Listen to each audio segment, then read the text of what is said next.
Masya Allah. Saya sempurnakan dulu untuk terjemahannya. Teman-teman sekalian, beliau melengkapi bagian-bagian detail dari ujung ayat surah puasa di surah Al-Baqarah tadi di ayat 183. Ketika saya mengatakan surah puasa, yang saya maksudkan adalah kuatnya. La'allakum tattaqun. La'allakum, la'alla itu termasuk huruf taraji. Taraji itu di dalam gramatikal bahasa Arab adalah huruf yang menunjukkan pada harapan untuk meraih sesuatu, tapi harus disertai juga dengan kesungguhan. Dan belum tentu dipastikan bisa diraih, kecuali didapati kesungguhan yang dimaksudkan. Beliau tadi contohkan, la'alla Ahmad ya'ti. Mudah-mudahan Pak Ahmad bisa datang, bisa tidak. Tergantung bagaimana moodnya. Tergantung bagaimana juga kita berharap dengan baik tentang kedatangannya. Demikian ini pun dibahas oleh Imam As-Suyuti dalam kitabnya Al-Itqan ketika menerangkan turunan dari huruf taraji. Nah, poinnya adalah Allah sangat berbeda jauh dengan makhluk. Karena laisa kamitslihi syai' wa huwas sami'ul basir. Allah tidak sama. Maka la'alla fungsi taraji hanya berlaku raja untuk makhluk. Sedangkan bagi Allah berubah maknanya menjadi tahqiq. Inilah pentingnya ngaji kita. Jadi kalau cuma baca terjemah, kita nggak akan paham ini. Ini ada ilmunya. La'allakum, la'alla berlaku bagi makhluk, itu sifatnya taraji. Tapi jika dikembalikan pada janji Allah, maka sifatnya tahqiq. Tahqiq itu pasti namanya. Pasti. Artinya apa? Orang yang puasanya dengan menggunakan iman, dia puasa siangnya, malamnya menunaikan sholat, berupaya sungguh-sungguh mengharap kemuliaan dari Ramadan atas izin Allah Subhanahu wa taala, maka semua bila ditempuh dengan baik pasti oleh Allah Subhanahu wa taala dikabulkan doa-doanya dan diberikan keistimewaan seperti yang dijanjikan, dan terkumpullah semua keistimewaan itu pada satu kata yang disebut dengan takwa. Secara singkatnya adalah ketika kita menunaikan puasa dengan iman, imannya benar, mengharapkan segala keutamaan di sisi Allah, mengevaluasi diri kita, maka pasti Allah berikan ketakwaan pada diri kita. Dan terakhir, beliau menutup dengan sangat haru. Saya penting informasikan, beliau ini hatinya lembut. Ya, termasuk tokoh yang juga ahli di bidang zikir. Ahli itu artinya sering, lekat dengan zikir. Jadi lihat sesuatu, menyampaikan yang berkesan itu seringkali terharu. Nah, beliau mengatakan, saya bersumpah demi Allah, dan bila perlu saya katakan, saya bersumpah demi Allah, demi nikmat Ramadannya, demi nikmat Qur'annya, saya mendapatkan beberapa kenikmatan khusus di Ramadan kali ini. Yang pertama kata beliau, saya mendapatkan nikmat dari Allah masih diberikan usia sampai di bulan Ramadan ini. Saya sangat bersyukur, karena tidak semua orang bisa mendapati itu. Kemudian yang kedua, beliau sangat mensyukuri bahwa di Ramadan tahun ini diberi oleh Allah kesempatan nikmat yang kedua untuk berada di Indonesia, dan di hari ini khususnya bisa berjumpa, menatap wajah-wajah teman sekalian yang saya yakini, kata beliau, wajah-wajah ini bukan wajah biasa, tapi wajah yang dihiasi dengan kekuatan iman. Yang dimaksud beliau itu nggak mungkin kita berkumpul kalau nggak ada iman dalam diri kita. Nggak mungkin kita puasa kalau nggak ada iman dalam diri kita. Nah, beliau dengan terharu tadi mengatakan, saya begitu bersyukur kepada Allah Ramadan tahun ini diberi kesempatan untuk menatap wajah-wajah dengan sinar iman ini, yang kemudian beliau tutup, saya tidak hanya ingin berkumpul dengan teman-teman di sini, melihat wajah-wajah ini, tapi saya memohon kepada Allah dengan dua permohonan utama. Satu, semoga dengan keikhlasan kita bertemu berkumpul di sini, Allah berkenan menerima seluruh amalan kita, khususnya di Ramadan ini, sampai detik kita beramal saat ini. Baik puasa kita, sholat kita, dan puncaknya adalah saya khusus bermohon kepada Allah dengan rahmat Qur'annya, dengan rahmat Ramadannya, dengan rahmat kemuliaan Nabi Muhammad SAW. Beliau ingin Allah mengumpulkan kembali kita di akhirat kelak di raudhahnya Rasulullah sallallahu alaihi wasallam, bersama Rasulullah sallallahu alaihi wasallam, yang didahului dengan syafaat Rasulullah sallallahu alaihi wasallam. Kemudian beliau mengutip hadis syafaat yang diriwayatkan oleh Imam Muslim dalam sahihnya, saat semua orang gelisah, gundah, mencari syafaat, datang ditolak oleh setiap nabi. Puncaknya datang ke Nabi Isa alaihi salam, kemudian beliau mengatakan, lastulaha, lastulaha, aku bukan pemiliknya, bukan pemiliknya. Dan diarahkan kepada Nabi Muhammad sallallahu alaihi wasallam. Berjumpalah manusia dengan Nabi Muhammad sallallahu alaihi wasallam, dan beliau mengatakan, analaha, analaha, analaha. Aku yang diberikan wewenang untuk syafaat itu. Aku yang diberikan wewenang untuk syafaat itu.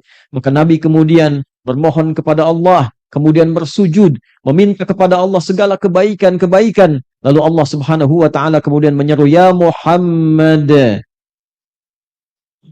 angkat kepalamu, minta akan diberi, mohonkan syafaat, engkaulah pemiliknya. Nabi Muhammad sallallahu alaihi wasallam memohonkan kepada Allah Subhanahu wa taala syafaat untuk seluruh umatnya Rasulullah sallallahu alaihi wasallam.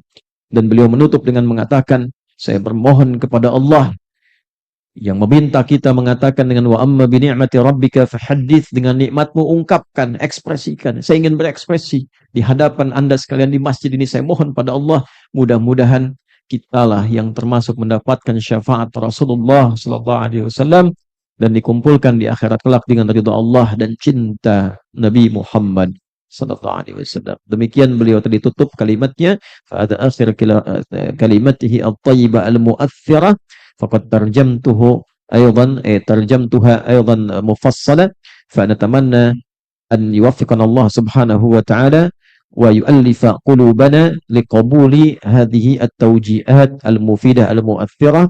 Fa nanqil al-an ila asy-syekh al-jalil man ana bi yaminihi asy-syekh الصادق المبروك الصادق فعليه فليتفضل مشكورا مأجورا.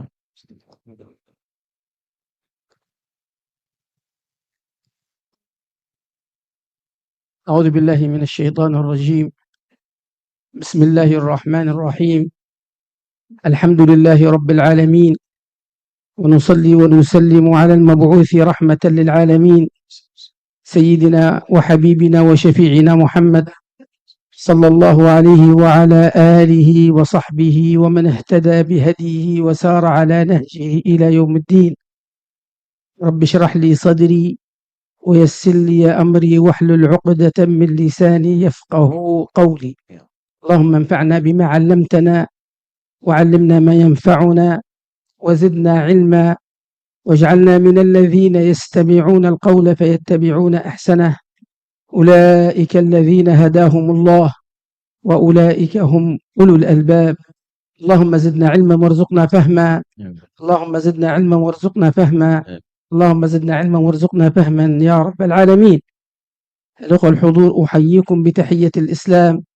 السلام عليكم ورحمة الله تعالى وبركاته. وعليكم السلام ورحمة الله وبركاته.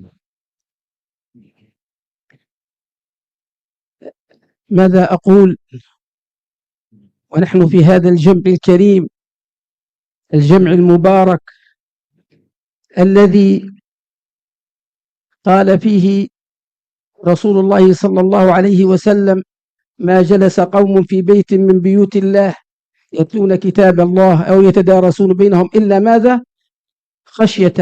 خشيتهم الرحمة وحفتهم الملائكة وذكرهم الله في من عنده. نحن الآن الحمد لله في نفحة من نفحات رمضان، ألا إن لربكم لنفحات، وهذه الآن نحن في نفحة من هذه النفحات في بيت من بيوت الله. المكان مبارك والوقت مبارك والشهر مبارك، فنحن الآن في ذكرنا الله سبحانه وتعالى في من عنده، ومن ذكره الله عنده الحمد لله فقد غفر لهم ذنبه insyaallah.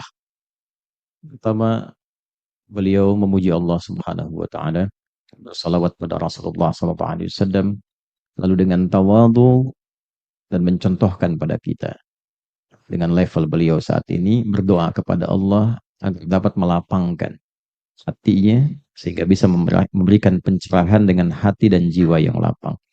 Yang kedua, mengajarkan pada kita untuk memohon kepada Allah pengetahuan dan tambahan-tambahan dari pengetahuan dimaksud.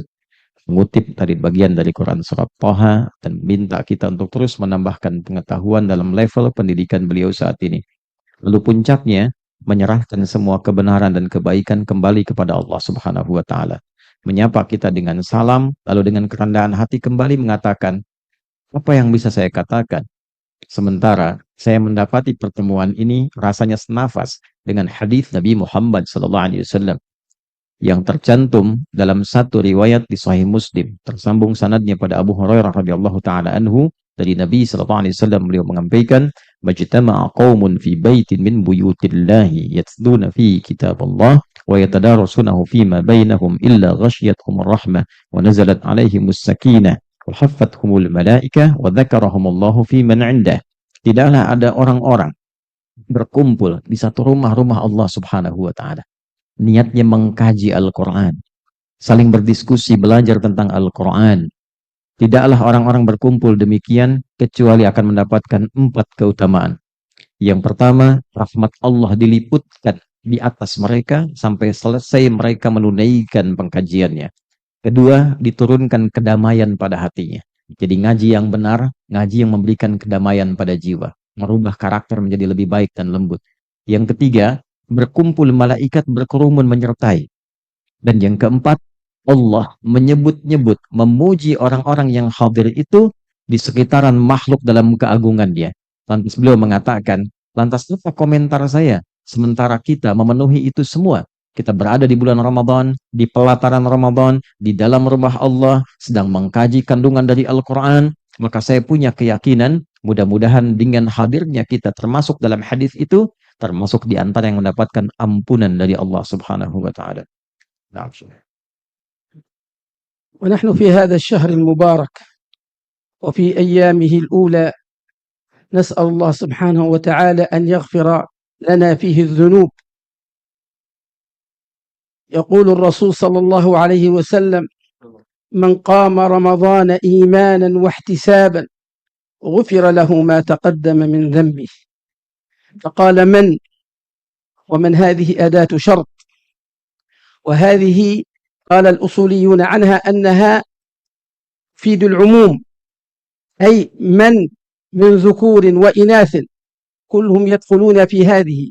قام رمضان وهذا هو فعل الشرط، وقام أيضا القيام أتى أيضا عام وهذا العموم. القيام يكون فيه سواء بصيام أو بصدقة أو بتلاوة قرآن أو بأي فعل من فعل الخيرات، قيام الليل، ذكر، تسبيح، تهليل، صدقات، أي شيء يقوم به الإنسان في هذا الشهر. ثم قال: من قام رمضان إيمانا، أي اعتقادا بفرضية هذا الشهر وصيامه خالص لله تعالى. رمضان إيمانا واحتسابا، أي أنه طلب المغفرة وطلب الأجر من الله سبحانه وتعالى. ما هو جواب الشرط؟ غفر له ما تقدم من ذنبه. فنسأل الله سبحانه وتعالى أن يغفر لنا ذنوبنا في هذا الشهر المبارك. Ada satu hal yang menarik dalam kutipan hadis kedua yang beliau tampilkan. Ini ditampilkan oleh Imam Al-Bukhari dalam Kitabul Iman, selain di Kitabul Shaumnya, nomor hadis yang ke-37 dalam Kitabul Iman. Teman-teman sekalian, sanadnya tersambung pada sahabat Abu Hurairah radhiyallahu taala anhu dari Nabi SAW. Beliau menyampaikan, man qama ramadhana imanan wahtisaba ghufira lahu ma taqaddama min dzambi. Beliau menganalisis dengan terperinci, terutama dari kaidah usul. Usul itu, teman-teman sekalian, adalah dasar untuk menyimpulkan sebuah hukum. Jadi Anda jangan membayangkan orang hafal Quran itu paham Quran. Orang hafal hadis paham hadis. Ada ilmunya lagi. Bukan berarti Anda hafal tentang kedokteran bisa paham tentang kedokteran. Bisa menghafal buku-buku kedokteran, mengerti tentang kedokteran. Belum tentu. Ada racikannya lagi. Maka salah satu racikan untuk memahami konklusi, kesimpulan dari sebuah hukum dalam Al-Quran dan hadis, lafadznya maksudnya apa? Ayatnya maksudnya kemana? Ini yang dimaksud ada ilmu turunannya, salah satunya namanya ada ilmu usul. Dalam usul ini ada kaidah. Maka ada usul fikih, ada kaidah fikih. Kaidah dan usul fikih dibangun oleh kekuatan bahasa. Maka yang pertama kali dilakukan oleh para ulama sebelum memahami Quran dengan baik, di hukumnya mereka mendalami bahasanya. Nah, beliau salah satu pakar di bidangnya. Man ini adatus syarat. Salah satu instrumen bahasa menunjukkan syarat. Tapi bermakna umum tawarannya, bersifat personal tujuannya. Jadi mencakup laki-laki, perempuan, besar, kecil, tua, muda, tidak ada batasan. Tapi diarahkan secara personal. Maksudnya begini, seakan Nabi ingin mengatakan, man qama, hei siapapun, kamu laki-laki, perempuan, besar, kecil, tua, muda, ini bebas, tawarannya terbuka. Tapi tangkap ini oleh personal kita. Seakan-akan saya Adi menangkapnya, hei Adi. Tuh, Anda misalnya Doni, hei Doni. Anda Salman, hei Salman. Hei Fulan. Ya kan? Tangkap ini seperti itu maknanya. Kemudian mengandung syarat di dalamnya. Ya, man qama ramadhana. Syaratnya sifatnya umum juga. Apa itu? Siapapun yang bisa mengerjakan satu amalan. Syaratnya diikat dengan amal. Siapa yang mengerjakan satu amalan, amalan ini sifatnya masih umum. Kalau terkait malam Ramadan, maka yang dimaksud adalah sholat. Hidupkan malamnya dengan sholat, tarawihnya, qiyamnya, dan sebagainya. Atau juga bisa bersifat sedekah, membantu dengan apa yang bisa kita berikan. Atau juga bisa bersifat dengan bacaan Al-Quran. Sepanjang amalan penuh. Artinya ada syarat disampaikan, siapapun yang syaratnya bisa mengumpulkan amalan-amalan soleh ini, khusus di bulan Ramadan, kemudian dikerjakan amalan ini dengan keimanannya kepada Allah. Hanya karena Allah, bukan sholat karena imamnya. Di masjid MRBJ imamnya bagus, bacaannya pendek-pendek. Saya ke sana misalnya kan. Bukan karena imamnya, bukan karena bagus bacaannya, tapi saya datang lillah. Saya kerjakan karena Allah. Lalu yang kedua, ihtisaban.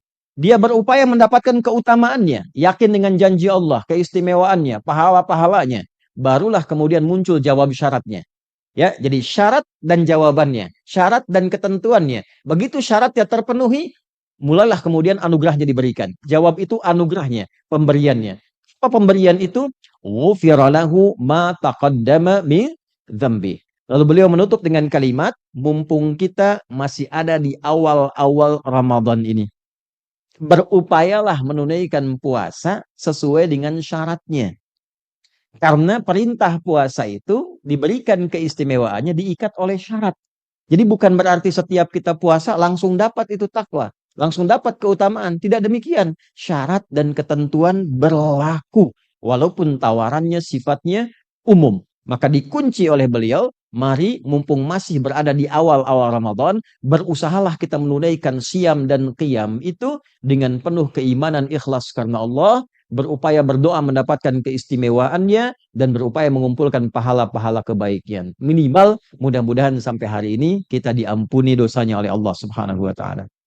Allah Syekh. أسف قال على إطالة الترجمة هذه أحيانا يكون لا، التفسير. ما فيش مشكلة، ما فيش مشكلة حتى ولو زدت لا لا لا لا لا لا لا خير. نعم. قال رمضان، ورمضان من الرمض وهو شدة الحر. قيل أن رمضان من الرمض وهو شدة الحر، حتى نحن عندنا في بلادنا عندما يبقى شيء في الشمس نقول قد رمض، خلاص رمض يعني قد أصبح رمضا أي قليلا قليلا حتى ييبس، فيسمى هذا من الرمض أي من شدة الحر. ولكن التفسير الحقيقي لرمضان هو يحرق الذنوب، ليس الرمض من شدة الحرارة، وإنما هي رمض أي يحرق الذنوب. من صامه إيمانا واحتسابا غفر له ما تقدم من ذنبه أي أحرقت ذنوبه كلها. هذا الشهر المبارك له آداب، آداب واجبة وآداب مستحبة. فالآداب الواجبة أن يكون هذا الصيام أولا لله سبحانه وتعالى، أي أن تخلص صيامك لله سبحانه وتعالى، ليس رياء ولا سمعة ولا غير ذلك. ثم بعد ذلك أن تكف عن جميع المحرمات القولية والفعلية. ليس الصيام هو أن تكف شهوتك عن الأكل والشرب، ولكن رب صائم ليس له من صومه إلا الجوع والعطش، ولكن الصيام صيام الأقوال والأفعال، صيام عن المحرمات، أن تصوم لسانك